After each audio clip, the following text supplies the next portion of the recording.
me again. It's me, Crystal. Welcome to my YouTube channel. Good morning too. Right guys, I'm going on to the subject of jobs. Once upon a time, before I was crippled with pain, I did go to work. So, when I was 16, I was living in Chatham. And the BBC radio station near there was the Social Security office. And when I left school at 16, with no really good qualifications, I was told to go to the Social Security office and discuss my options. And in those days, you were told to go on a youth training scheme, a YTS scheme in the 1980s. 1985, 6, 7. So they put me on an office work college course, first of all, to learn about office work and computers, etc. And joined with that, they sent me on a work placement to a place in Hopewell Drive, GEC Avionics in Hopewell Drive. So I went on a college course and then I had a work placement, and I didn't get on very well with that because I started to get bullied by male and female college students. One of them was a big, large, rotund girl, blonde, called Tara.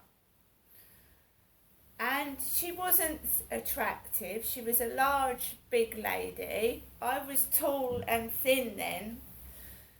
I was taller than Tara, and I was thinner, and I had longer hair, and there was nothing wrong with me.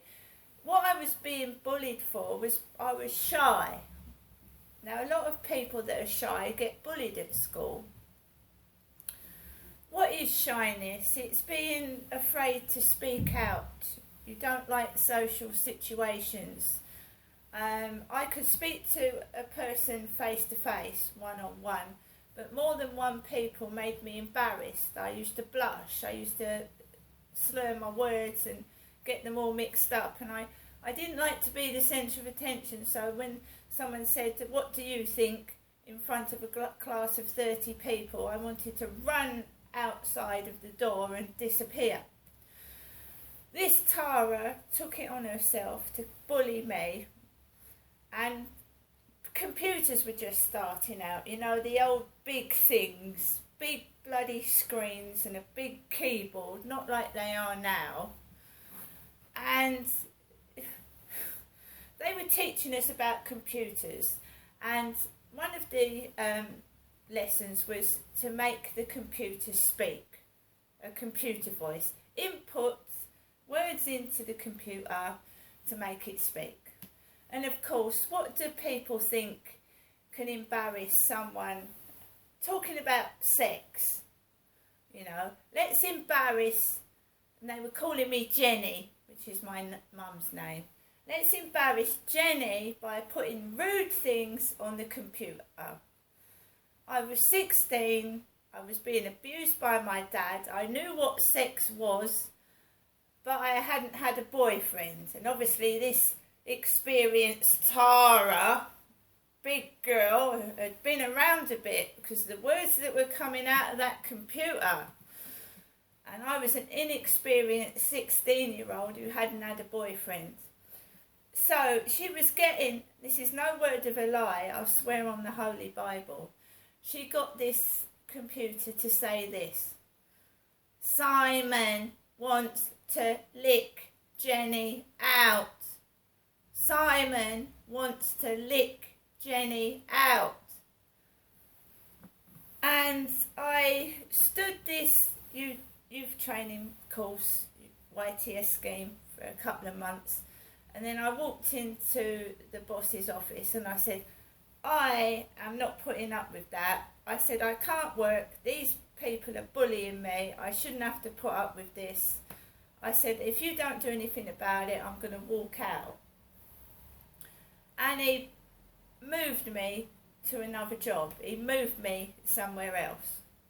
But this is what happens when I go to work, when I go on a domestic violence course. I get bullied. And it all comes down to sex and people being rude and disgusting about sex. And it doesn't embarrass me. It doesn't now. Because I told you yesterday, but sexual bullying, sexual harassment. It's nasty. It's bad enough now. I'm 54 and still getting it. But when I was 16, it can ruin somebody. And why do people do it? Because I don't know. Perhaps they have a sex problem. Perhaps they are a pervert. I don't know. Why should I have to put up with this? With every training course, every job I go to. Why? So my first job was a YTS scheme. Then I got a full-blown job with the civil service, working for GEC Avionics properly. And then I left and got married, went to Gloucester to marry my husband. And then I couldn't find a job for a while. And I spent 6 months having my benefit deducted because I apparently made myself out of work, so they didn't pay me benefit for 6 months because I purposely made myself out of work because I left Chatham to Gloucestershire to get married, so they deduct.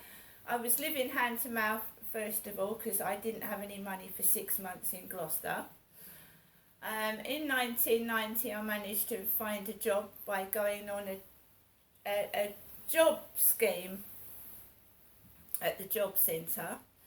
Found myself a job working for the civil service as a bankruptcy clerk, and I stayed in that job for 5 years and I enjoyed it, but I got pregnant and my son became ill with liver disease and I stayed home to look after him, and I became a mother, looking after a very ill, sick baby who was nearly dying.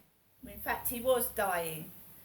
Liver disease can be fatal in a baby, and I looked after him as best as I could, and he is now 26 years old. When I thought he was going to die when he was 2 weeks old, he's now 26. Thank the God above. So I have never been a cleaner. Never. So when the job centre sent me for jobs down here to be a cleaner, I have worked for the civil service. I've got O-levels. I have never been a cleaner. My mum Jennifer worked in Boots Opticians in Chatham as a cleaner. Jennifer, my mum, was a cleaner. She was also a cleaner in a pub. And she had been a cleaner up in London. She worked for a lady called Miss Yardley. Very posh old lady she worked for, cleaning her house in Sydenham. So the job centre again, sending me for jobs that my mum was. My mum was the cleaner. And don't get me wrong, a cleaner is a wonderful job. A cleaner should be paid more. They clean out toilets, disgusting dirty toilets, sanitary pads and shit on walls, and it's a very good job, don't get me wrong. It's just I have never been qualified as a cleaner. As people keep saying, you know, your flat's untidy, you don't like cleaning. I have never been a cleaner. I don't like cleaning. I worked for the civil service as a bankruptcy clerk. I worked in as an office clerk, filing, photocopying, on the phone, on the front desk. I've never been a bloody cleaner. That's my mum that's been the cleaner. Fantastic job if you're qualified at it. But I'm going to tell you this, right? I was a maid. I lasted a couple of months as a maid in a hotel because I don't like cleaning. And what does a maid do? They make beds, hoover the carpet, tidy up. I was a fucking useless maid because I don't like cleaning. I kept making a mess, dropping things. I hated it. I hate cleaning. Sorry, but I do, and I you know. So I just found every workplace, every college course, I got bullied. Sexual bullying. Go Train. Sexually bullied in Go Train in Chatham. I had to go to the job centre and say, I can't go there, I'm just being bullied in there. Some people think that I'm their property and they can touch me. It's sexual harassment. You can't touch my legs. You can't feel my legs and abuse me in front of people. I'm a human being. I went back to the job centre and I told them, they said, well, we won't send you there anymore. So they send me up to Mid Kent College and they're opening cans. You know, do not eat food and drink in this room. So what do? Bang, open a can of Coke. It goes everywhere. Sweets and crisps all over the table. And I've got nothing to eat. I had to spend most of my benefit on the travel up to Mid Kent College, and they're stuffing their faces with food, popping cans, getting away with murder. And I'm thinking, what the fuck's going on? You know, what have we got signs for? Don't do this. All right, I'll do it. I'll do it in front of her and I'll get away with it. And they're doing downright dangerous things. And I just thought it's safer indoors than going outside, and that's just what's happened. Same when I go into a shop. They're bringing fucking dogs into charity shops. Dogs! Big dogs!